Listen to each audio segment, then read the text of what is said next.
Hey, good afternoon, folks. Thank you for coming back to the channel. Apologize for not making any videos.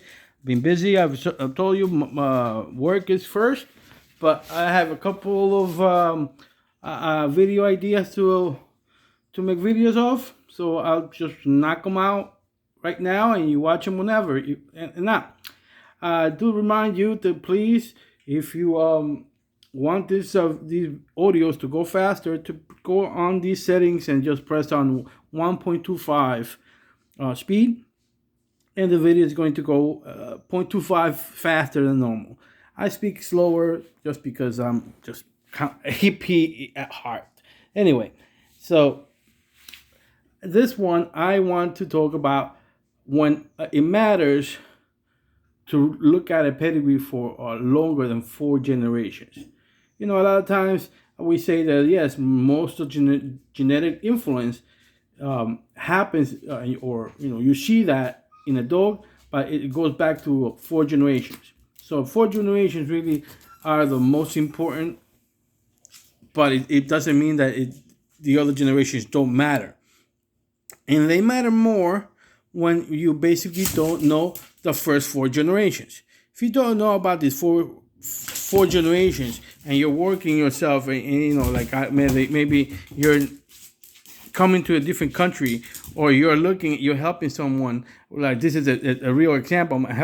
I've helped a couple of people that are from different countries, and say, hey, these people, this kennel in my country, they're selling me this dog, and I want to know if what you think.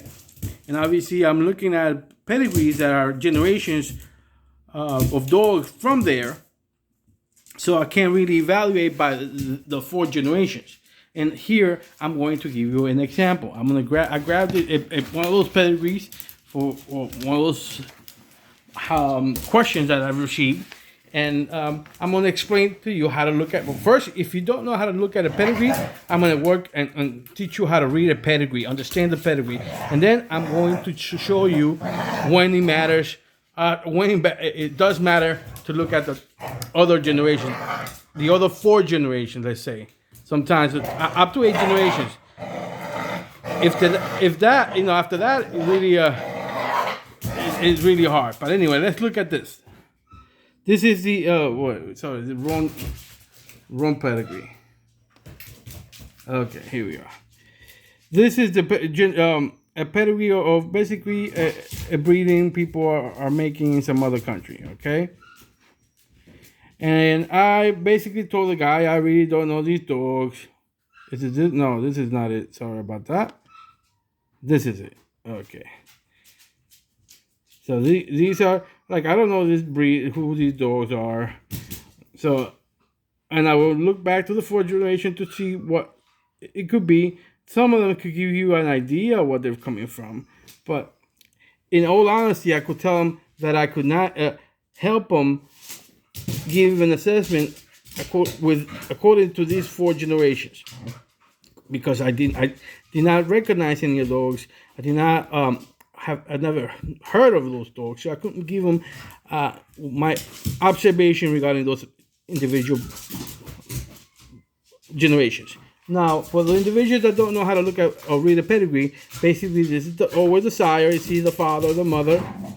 See, father and the mother, and then here, if you look at this one, this be the father of this guy, a dog, and the mother of this dog. The father of this female, the mother of this female. And then you continue on, the father of this one, the mother of this one. The father of this female, the other of this female. Get it? All right? So, and there's mostly 4 generations. This is 50%, 50%, 50% meaning influence, 50% influence. Now, if you want to break that, it'll be 25, 25. Remember, because this is 50. So this is 25 and 25, 25 and 25 to make 50, 50. And then if you want to go there, you go into 12.5, 24 point, so on and so forth. So, and that's basically a rough way of saying that is the genetic influence that these individuals have on these dogs. A lot of times people try to double up on specific dogs. in this generation, meaning making it one of the dogs a grandfather, also the father, you know. So anyway, I told him basically, no, I cannot help you, but I could tell you what I see. And one of the things I saw easily, if you could see it, that these two and these two are the same, which means that they came from the same, the belly mates or little mates. So that is a brother and sister breeding. So one of the things I said, go ask about, why they made this breeding. Did these two did these produce good dogs, or what happened? Ask about this breeding and see if that makes sense and why they crossed the brothers. Looking for what? Obviously looking for better things. But at least you know that it is a brother and sister breeding. And then I looked back and started looking at specific dogs. And I started looking at the third generation. Okay, and I started recognizing that this dog was basically a Barracuda dog. Barracuda yellow, you see? So I said, okay.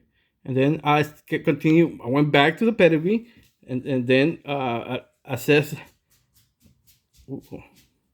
Nikita. And I started looking again here. And I keep that in mind because I saw this dog in the other breeding. So again, more Barracuda stuff in the bottom, more Mayday stuff. So Mayday Barracuda stuff, and obviously that Mayday, Barracuda is a son of Mayday. So depending how you want to see it, but I give Barracuda its own line, its own respect, because he merit that. So I continue going down to now Lion, because it's now I just looked at the basically 50%. I saw that it's basically this one is a Barracuda dog. Okay, even though I don't know anything about these dogs in particular, I'm going back to the pedigree. After the fourth generation, I am able to recognize that loosely Russo is a Barracuda dog. Okay, now I'm looking at Boja. All right, and looking at this dog, and remember we recognize this dog from before.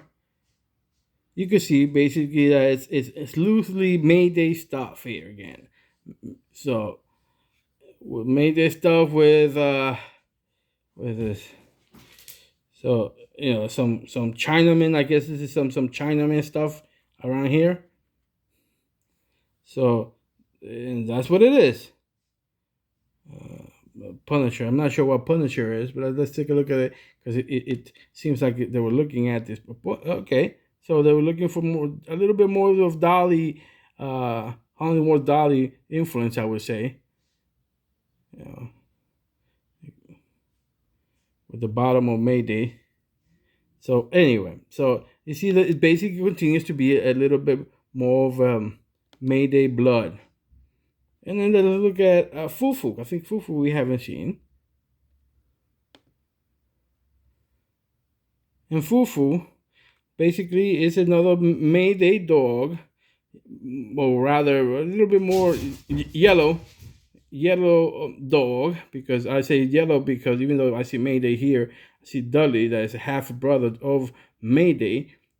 And so I'm looking at the more relevant, which is tan yellow. And so I say that even though Mayday has its own right, I say that if I'm just judging the whole thing, is the top side, I would say more of a yellow dog, because it's more yellow than Mayday here.